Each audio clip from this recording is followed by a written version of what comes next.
నమస్తే, welcome back to అమెరికానా vlogs. బయట అయితే టెంపరేచర్ 12 డిగ్రీలు ఉంది.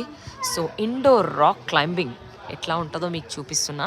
ఈ ప్రీవియస్ షార్ట్స్లో నేను మీకు పెట్టిన ఎంత ఏంటి డబ్బులు దీనికి అనేది ప్రీవియస్ షార్ట్స్లో పెట్టినా నేను మీకు.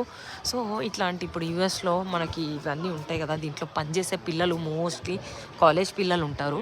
సో అక్కడ కౌంటర్లో పనిచేసే పిల్లోడి పేరు డాష్ అంట, DASH డాష్ అంట. పేర్లు కూడా వెరైటీగా ఉంటాయి కదా ఈ అమెరికన్లవి. వాడిని ఇంటర్వ్యూ చేస్తుండే నేను ఇంతసేపు అని అడుగుతూ ఉండే.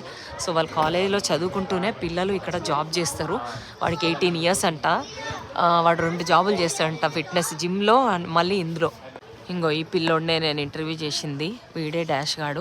పాపం వీని కళ్ళు మెల్లకళ్ళలాగా ఉన్నాయి. నాకు వాడిని చూస్తే కొంచెం అరే నీకు కళ్ళు సరిగ్గా కనిపిస్తాయారా అంటే, నాకు కళ్ళద్దాలు లేకుండా కనిపించవు, చిన్నప్పటి నుంచి కళ్ళద్దాలే పెట్టుకున్నా అని చెప్పిండు.